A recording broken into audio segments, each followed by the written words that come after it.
People who are listening to podcasts for thought leadership content are finding that the quality of the content is not that great. So you have to make sure that, one, if you want to show up as a thought leader, you are creating good quality content. Also, if you're a business owner, you need to make sure that you're showing up with quality content. You cannot show up and do a subpar job of educating your audience and then expecting great results. Welcome to another episode of Listeners to Leads, where I'm helping podcasters launch and maintain a lead generating show. I'm your host, Alicia Galati, the CEO and head podcast strategist behind Galati Media, a full-service podcast management company.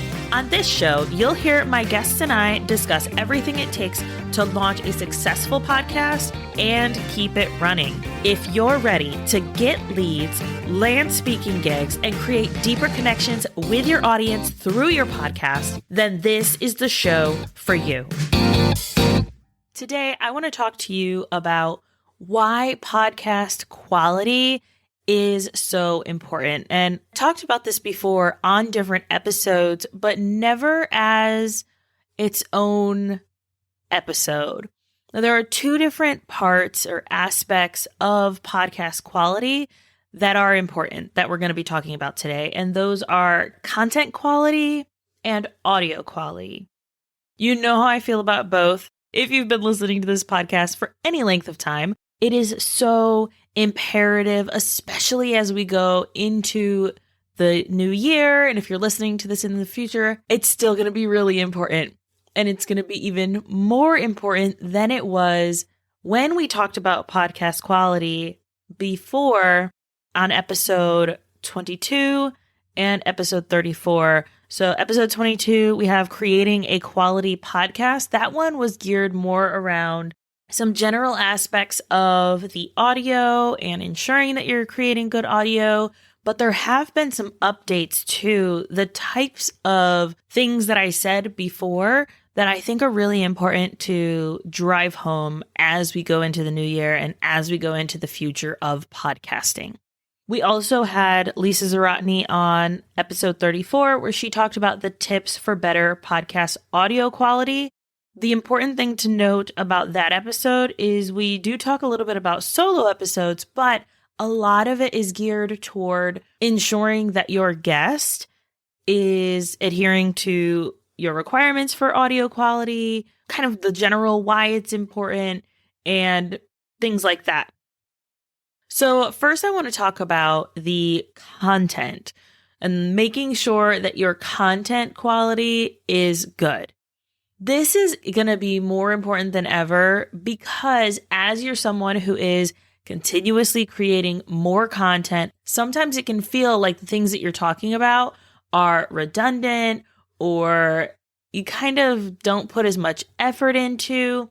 There are so many podcasts that for people to listen to. If you're including the ones that people are no longer publishing, there's over 5 million podcasts for people that they can go and search for and listen to and get some type of content from. As we talked about in the thought leadership episode that just went live a couple weeks ago, people who are listening to podcasts for thought leadership content are finding that the quality of the content is not that great. So you have to make sure that, one, if you want to show up as a thought leader, you are creating good quality content. Also, if you're a business owner, you need to make sure that you're showing up with quality content. You cannot show up and do a subpar job of educating your audience and then expecting great results. You've probably heard the phrase, play stupid games, win stupid prizes. And as much as I don't love that phrase, it gets the point across here. If you're going to put out less than quality content, then you should expect less than quality results back. That is it. And I want you to get great results from your podcast, and I want you to get incredible clients and to be able to use your podcast as a funnel to move people from listeners into leads, obviously, because that's what this show is about. And that's what this podcast is for, is to educate you to be able to do that. but you still have to put in the work to create something that is quality. And I want to also press this.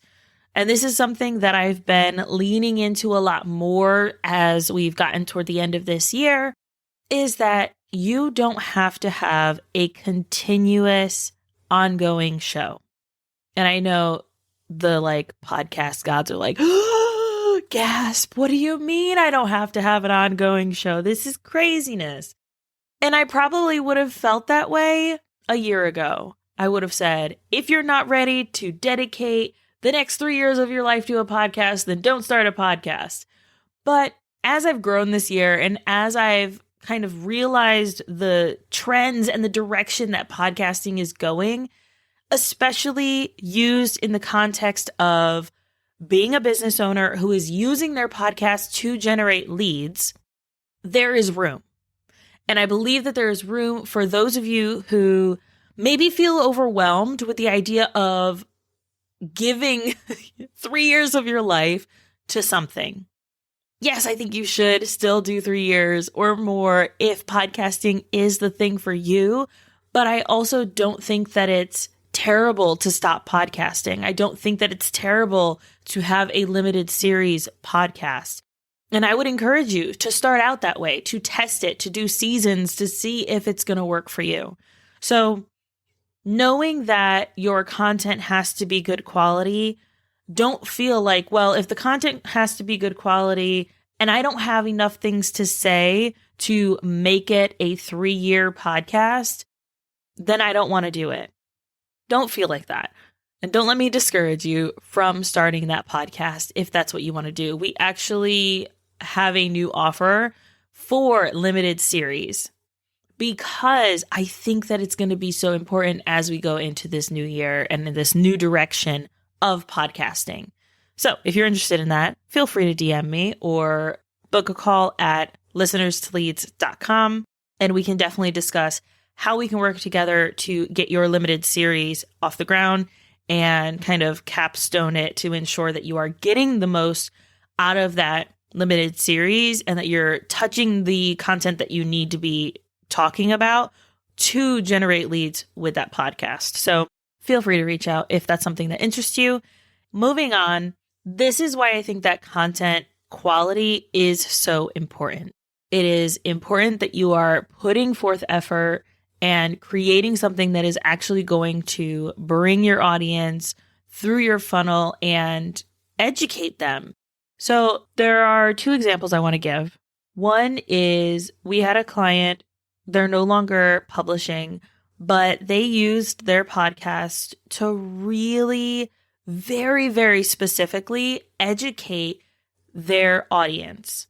And the way that they did it was so beautiful that they would have people binge listen to their episodes, and I've talked about them before, but they would binge listen to their episodes and they would book a call the next week and sign up for their programs. That is awesome. We also have other clients where the quality of the podcast isn't always the best, right? And that's something that we feel very strongly about. And we've seen that podcast get less than great results that we know that it could get if the content was better quality and if the audio was better quality.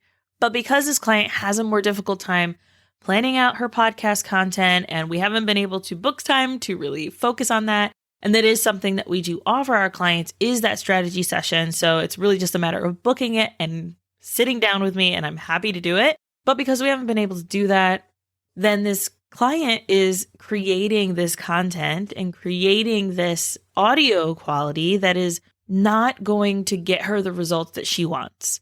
And it makes me sad, obviously, because I want to see my clients do incredible things. But where I stop is at the recording. I cannot sit in on every recording, and I cannot record the episodes for the clients, sadly. I can't control everything.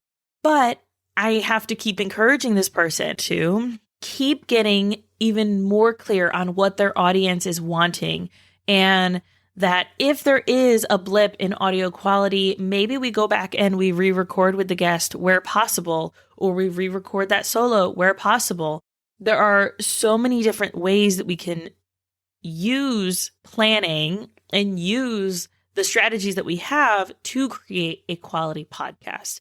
And I have found that the clients that do run less planned are the ones who end up getting less results than we would like them to get. As I said, there are two aspects to podcast quality that are so important and why it's so important. And the second one is that audio quality. Now, the audio quality is important, and I don't want to say it's more important, but it kind of is. I feel like they're equally important, which is saying a lot, right? Like the quality of the content you would think would be more important, but I really, really, truly believe that the audio experience of the listener has to be right up there with the quality. Let's talk about audio for a second. There are a few things that you can do to ensure that you have a good audio experience for your listeners. And I've gone through these before, but let's kind of just run through them pretty quickly. The first is make sure that you have a quality microphone. And it doesn't have to be anything crazy or expensive. I actually don't recommend ones like the Yeti mic. Those actually don't work that well. So you can find one pretty inexpensively. As long as you're in a quiet space and a small space, you actually don't need anything too expensive. For my first podcast that I had with my sister, I actually used a $20 microphone. I made sure that I was in my closet, which has lots of clothes, and talked really close to that microphone to ensure that it was just picking up my voice and that it was creating a good audio experience for our listeners. I also had to make sure, because it was such a small mic, I had to make sure that I didn't bang anything around it, or that the platform I had it sitting up at, so that I didn't have to hold it at my face, that it was not moving, and that when I did hit it, I had to pause and wait a second. Which leads me to the second part, making sure that you are recording in a quiet space. So 1, make sure you have a good quality mic. 2, recording in a quiet space. A closet is a great space, especially if you have kids. Try to find the furthest away that you can, and then hunker down in a closet that has some clothes in it. Bring a little battery-powered light if you have to. I know one thing that definitely happened when I was in the closet is that it would get hot. So I had to make sure that I would dress appropriately for my recording sessions, because I would be in there for hours and we would batch record our episodes that way. So make sure that you are in that quiet space and that you've created a quiet space for you to record your episodes. So one thing that I do is, now that I have my office, I have a even better microphone that I really like to use, but I have the blackout curtains because sometimes my neighbors do things, or I can hear cars driving by. Since my office faces the road, I want to make sure that it's not picking up any noise from cars driving by, since this microphone does pick up a little more than the previous one did. Also, the walls in my house are thin. And the doors are really thin. We have to get some updated doors. Eventually, we will. But one thing that I had to ensure is that my family is not in the house when I'm recording my podcast episodes. And if they are in the house, then it has to be really late at night, no TV's on, everyone is asleep, and that's when I can record. I have to find ways, especially since my husband homeschools the kids and they are home all the time. I have to communicate with him to ensure that I do have good, quiet space to record my episodes. I have had problems, and I've talked about this before on the show, where I just selected the wrong microphone, especially during a guest episode. And so the guest sounds fantastic, but my audio isn't great. Now, a year ago that did happen, and I believe it was maybe 3 episodes that we tried to run through a few different programs to try to make them sound better. But in the end, my audio does not sound good on those episodes. Now, here is why that podcast quality is so important on the audio side. Those guests probably don't want to share their episode. my audience probably doesn't want to hear those episodes when they hear how terrible my audio quality is. And also, it makes me show up as a less than expert person.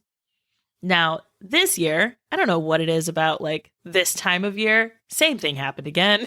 So I had to re-record my part of the episodes. And it was not fun. It is not fun. I have one more to do. It's not fun at all. But I know that those guests are more likely to share their episodes because a great quality conversation that if the audio is not good, the audience isn't going to be focused on the content. They're going to be focused on the audio. And oh man, I wish that they would have fixed this, right? So it's so important to make sure that your audio quality is there. And this is why. Adding in another to our podcasting audio tips. So the first one was make sure you have a good microphone. Number 2, make sure that you're in a quiet space. And number 3 is the post-production. I've seen a rise in automated editing, in automated show notes, automated SEO. And as great as that might be for the hobby podcaster, I truly believe that if you are serious about your podcast and using it as a funnel to bring in clients, then you need to have human ears listening to it. An automated editing service is not going to be able to take out things like ranting conversations or side tangents that aren't going to create quality conversations for your audience. They're not going to be able to always edit out those little tweaked things that you know and that a person would know. Oh, this guest said this thing and we need to take that out because it doesn't align with the values of the client or of the podcast host. Those are things that are going to set your podcast apart, is that it aligns with your values, that it is clear and to the point, that there aren't those side conversations that take away from the conversation and take away from the value of your podcast. And so that's where I think, yeah, these rise in automated services are fantastic. And I recommend them for people who are hobby podcasters and don't have time to go through and do their own editing or don't have the finances to hire a person to do it. But as a business owner, this is part of your brand. Your podcast and the content that you're creating is part of your brand. So just like you wouldn't have someone automate the editing of your emails, or you wouldn't have someone automate the editing and creation of a blog post for you, or automating and editing a YouTube video for you, I don't think that you should for a podcast either. So in post-production, make sure that you are taking out those side conversations. And this audio tip definitely goes in line with the content as well. So it's kind of a 2-for-1 over here. Make sure that you're taking out those side conversations, the ones that don't add value, the ones that are irrelevant. And I actually do this during my podcast. So if I'm having a conversation with a guest, I will say, hey, Jess, take this out. So Jess is my editor. She's my executive assistant. She's an incredible human being. Love her to pieces. I could not do what I do without her. And she edits my podcast. So I will say, hey, Jess, take this out. And then I will say something that builds more rapport with the guest that I have on, but isn't really something that I want the listeners to know, or maybe isn't something that I think is going to really add value to the listeners. Then I'll say, okay, we're back, Jess, thank you. And then I will move on with the conversation. I know how important it is for the listeners to get the value and get out. In a society that is constantly trying to pull our attention and pull our attention, I know that you guys have limited time. I know that you have limited capacity to take in information, and my side tangents don't need to be on there. So have someone that can go through and take those out, or do it yourself. Make sure that you're going through and that the audio quality is great and that your content quality is good as well. I hope this is giving you something to really consider, especially as we go into the new year. It's okay if your past content doesn't reflect what I'm talking about. Let's start now. Start fresh. Create a new season if you have to. There are no rules to this. Do what you want. Create a new season and a new refresh of your podcast. Maybe hone in a little clearer on who you're talking to, who your audience is, and say, look, same podcast, deeper conversations, same podcast, bigger ideas, whatever it is, to re-engage your audience and really focus on that podcast quality as we go into a new year.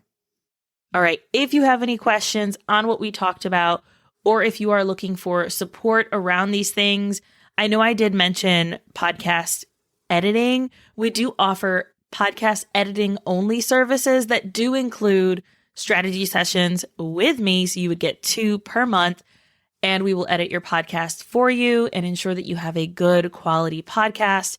If that's something you're interested in, definitely send me a DM or book a call at Listeners to Leads, and we can discuss it there.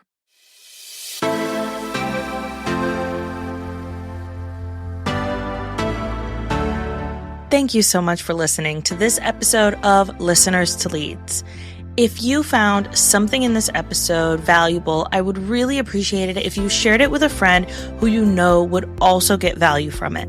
Want to send me a message? My favorite place to hang out is Instagram. You can find me at alicia.galati. Let me know what your favorite takeaway was from the episode. And don't forget, turning those listeners into leads is actually easy.